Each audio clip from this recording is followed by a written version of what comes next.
నివేదిక ఆధారంగా కాళేశ్వరం ప్రాజెక్టు మీద జరిగినటువంటి అవకతవకల మీద ఎవరిపై కూడా చర్యలు తీసుకోవద్దు అనే ఒక తీర్పు వచ్చినట్టుగా మనమందరం చూసినాం. ఇంకా డాక్యుమెంట్స్ అన్నీ రాలేదు.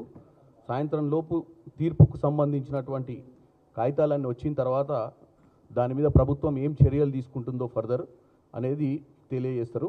కాకపోతే ఈరోజు ఆ తీర్పులో ఉన్నటువంటి ముఖ్య అంశాలు ఏదైతే మనకు తెలిసిన ఆ ముఖ్య అంశాలు ఏంటంటే పీసీ ఘోష్ గారు కమిషన్ ఇచ్చినటువంటి రిపోర్ట్లో ఏదైతే ప్రొసీజరల్ ల్యాప్సెస్ ఉన్నాయి అనేదంటే ప్రాథమిక ఎంక్వైరీలో నోటీసులు ఇవ్వడం కానీ అందరినీ కన్సిడర్ చేయడం కానీ అందరికీ ప్రాధాన్యత వాళ్ళతోటి మాట్లాడలేదనే ఒక అంశంలో ఆ రిపోర్టుకు సంబంధించి ఇమీడియట్గా ఏ చర్యలు తీసుకోవద్దని చెప్పినట్టుగా తేటతెల్లమైంది.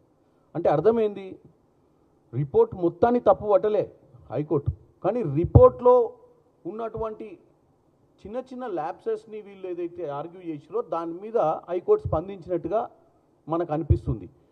కాబట్టి దీన్ని ఈరోజు బీఆర్ఎస్ నాయకులు పండగలో సెలబ్రేషన్సో క్లీన్ చిట్టో అని ఆనందపడాల్సిన అవసరం అయితే లేదు.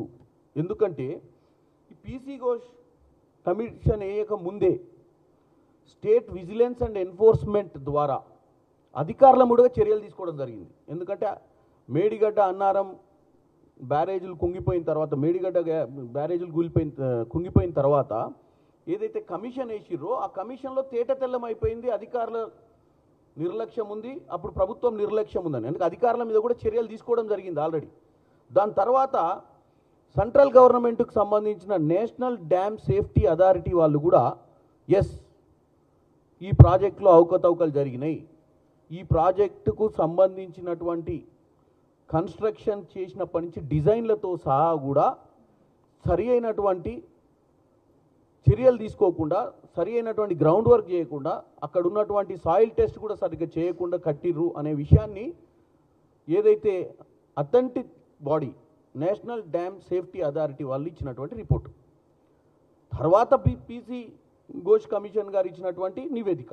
సో ఇప్పుడు 3 ఉన్నాయి ఇలా అంశాలు. ప్లస్ ప్రభుత్వం కూడా ఏ రోజు కూడా సిబిఐ ఎంక్వైరీ గత ఆగస్టులో అడిగినప్పుడు కూడా పీసీ ఘోష్ కమిషన్ నివేదిక ఆధారంగా మనం సిబిఐ ఎంక్వైరీ అడగలే. మనం సిబిఐ ఎంక్వైరీ అడిగింది ఈ సంస్థలు ఈ కమిషన్ రిపోర్ట్ల ద్వారా అవకతవకలు జరిగినట్టుగా గత ప్రభుత్వం నిర్లక్ష్యం వహించినట్టుగా గత ప్రభుత్వం అధికార దుర్వినియోగానికి పాల్పడ్డట్టుగా గత ప్రభుత్వంలో ప్రైజ్ ఎస్కలేషన్ చేసి కరప్షన్ జరిగినట్టుగా ఉంది. కాబట్టి దీని మీద ఎంక్వైరీ ఏమని అడిగినాం. ఇప్పుడు సిబిఐ ఎంక్వైరీ ఏదైతే పీసీ ఘోష్ కమిషన్ మీద ఏమని ఉంటే ఈ యొక్క స్టే ఆర్డరు వాళ్ళకు వర్తిస్తుంది. కానీ మేము ఏ రోజు కూడా రాష్ట్ర ప్రభుత్వం ఏ రోజు కూడా సిబిఐకి ఇచ్చినటువంటి కంప్లైంట్ కానీ సిబిఐని ఇన్వాల్వ్ కమ్మని చెప్పినప్పుడు కానీ ఏ నివేదికను బేస్ చేసుకోమని రమ్మని చెప్పలేదు మేము. ఇప్పుడు బీజేపీ నాయకుల మీద ఇంకా బాధ్యత పెరిగింది. కిషన్ రెడ్డి గారి మీద, బండి సంజయ్ గారి మీద, minister of state home affairs Bandi Sanjay గారి మీద కూడా ఈరోజు ఎందుకంటే వాళ్ళ క్లీన్ చిట్ ఇస్తే మీకు కూడా ఆనందంగా ఉందా, లేకపోతే వాళ్ళ క్లీన్ చిట్ ఇచ్చింది నిజమా, లేకపోతే నేషనల్ డ్యామ్ సేఫ్టీ అథారిటీ ఏదైతే మీ సెంట్రల్ గవర్నమెంట్ ఆధీనంలో ఉంటుందో వాళ్ళు ఇచ్చిన నివేదిక తప్ప, ఎవరిది తప్పు? కాబట్టి మీరు ఇమీడియట్గా సిబిఐని దింపాల్సిన అవసరం ఉంది. ఇప్పుడు సిబిఐకి పీసీ ఘోష్ కమిషన్ నివేదిక మీద మేము ఏం చేస్తామో సాయంత్రం కల్లా ప్రభుత్వం నిర్ణయం తీసుకుంటుంది. హైకోర్టులో వచ్చినటువంటి ఒరిజినల్ ఆర్డర్ ఇప్పుడు ఏదైతే ఆర్డర్ వచ్చిందో సాయంత్రం లోపు తెలిసిన తర్వాత ప్రభుత్వం న్యాయ నిపుణులను కలిసి ఏం నిర్ణయం తీసుకోవాలనేది నిర్ణయిస్తుంది. కానీ ఈ లోపు మాత్రం తెలంగాణ ప్రజలకు ఒకటి చెప్పదలుచుకున్నా, ఈ యొక్క తీర్పుతోటి బీఆర్ఎస్ నాయకులు సంబరాలు చేసుకోవాల్సిన అవసరం అయితే లేదు. ఈ తీర్పు కేవలం ఒక చిన్న అంశం మీద స్టే ఆర్డర్ వాళ్ళు పెట్టారు. స్టే కూడా కాదు, ఎటువంటి చర్యలు ఆ యొక్క పీసీ ఘోష్ కమిషన్ నివేదిక ఆధారంగా తీసుకోవద్దన్నారు తప్ప ఒరిజినల్గా ఎన్డీఎస్సీ గురించి చెప్పలేదు, ఎన్డీఎస్ఏ గురించి లేదా విజిలెన్స్ గురించి చెప్పలేదు. కాబట్టి డెఫినెట్గా ప్రభుత్వం గత 10 సంవత్సరాలలో చేసినటువంటి దోపిడీని కానీ గత ప్రభుత్వ నిర్లక్ష్యం వల్ల రాష్ట్ర ఆర్థిక పరిస్థితి రాష్ట్ర ప్రజలకు జరిగినటువంటి నష్టాన్ని ఎట్టి పరిస్థితుల్లో మేము వెనకడుగు వేసేది లేదు. ఈ ఎంక్వైరీ ఫర్దర్గా ముందుకు పోతుంది. మేము సిబిఐని ఇమీడియట్గా ఇంటర్ఫియర్ అయ్యి జీరో నుంచి ప్రాథమిక నుంచే స్టార్ట్ చేయమని చెప్పండి. ఆ కమిషన్ నివేదిక తీసుకోని అవసరం లేదు. ఎన్డీఎస్ఏతో చర్చలు చేయమని చెప్పండి. విజిలెన్స్ తోటి మాట్లాడి చేయాల్సిందిగా కోరుకుంటున్నాం.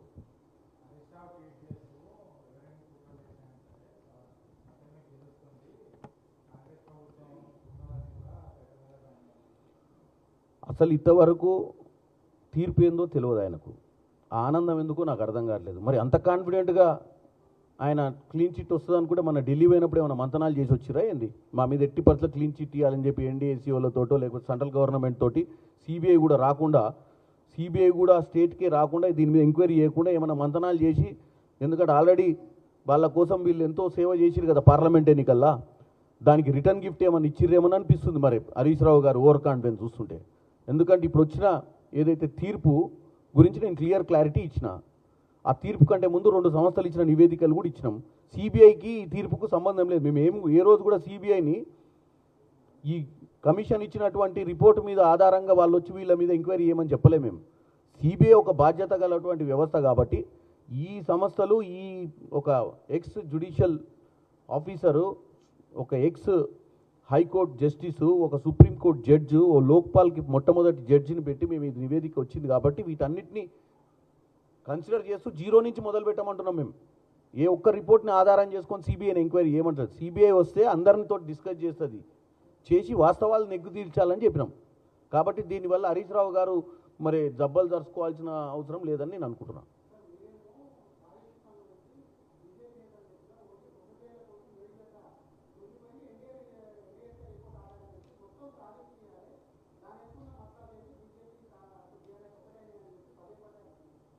బీజేపీ బీఆర్ఎస్ఆ? నేనేమంటున్నా, మొట్టమొదటిది ఎక్కడైతే కుంగిపోయిందో అక్కడ వాస్తవాలు బయటకు వచ్చినాయి కదా. అంటే ప్రాజెక్ట్ మొత్తం కూడా ఎంక్వైరీ చేయాల్సిందే కదా. నేను అనేది ఏంటంటే ఈ ప్రాజెక్టు 30,000 కోట్ల ప్రాజెక్టు 1,00,000 పైచిల్ కోట్లు అయిందంటేనే ఇక్కడ కరప్షన్ అనేది ఉంది అనేది ఒక డౌట్ మనకు. NDA national dam safety authority అనేది అక్కడ జరిగినటువంటి కన్స్ట్రక్షన్లో ఉన్నటువంటి లోపాలు తెలియజేసింది. అంటే కన్స్ట్రక్షన్ డ్యామ్లో ఎక్కడ ఉంటుంది? మెయిన్ కన్స్ట్రక్షన్ పార్టు గేట్ల దగ్గరనే కదా ఉండేది, పిల్లర్స్ దగ్గర, గేట్ల దగ్గర అక్కడే ఉందంటే మొత్తం ఎంక్వైరీ చేస్తున్నారు కదా. ఇప్పుడు అదే కదా నేను అనేది ఏంటంటే వాళ్ళు తప్పు చేసిర్రు, అది క్లియర్గా కనపడుతుంది.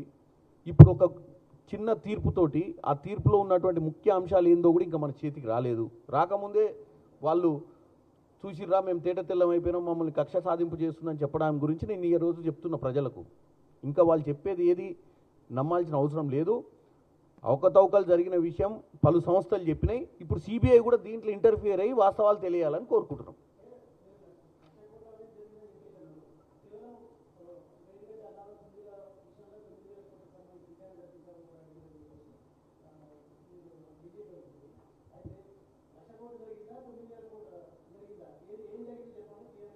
అది ఎవరు చెప్తారు?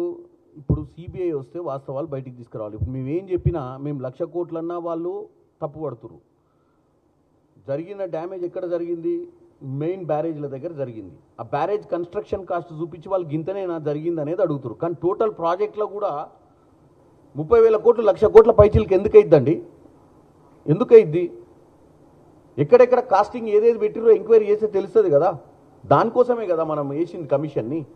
కమిషన్ వాస్తవాలు చెప్పింది కదా, మొత్తం స్కామ్ జరిగినట్టుగా ఇచ్చింది. కాకపోతే దాంట్లో ప్రొసీజరల్ ల్యాప్సెస్ ఉన్నాయని చెప్పి డే 1 నుంచి వీళ్ళు అంటారు మాకు నోటీసులు అందలేదు, మమ్మల్ని సరి అయిన టైంలో నోటీసులు ఇవ్వలేదు.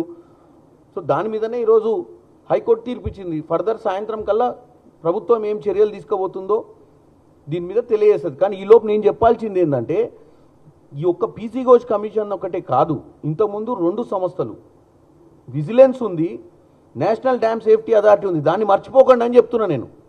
ఎందుకంటే అవి 2 ఇచ్చిన తీర్పులను కూడా పక్కన పెట్టాల్సిన అవసరం లేదు. దాని మీద ఏ కోర్టులు తీర్పు ఇలే. ప్లస్ ఇప్పుడు సిబిఐకి కూడా ఒకవేళ హైకోర్టు ఏ చర్యలు తీసుకోవద్దన్నది ఈ రిపోర్ట్ మీద, అంటే ఈ రిపోర్ట్ మీద చర్యలు తీసుకోమని మేము ఏ రోజు చెప్పలేదు. ఇండిపెండెంట్గా ఎంక్వైరీ చేయమని చెప్తున్నాం.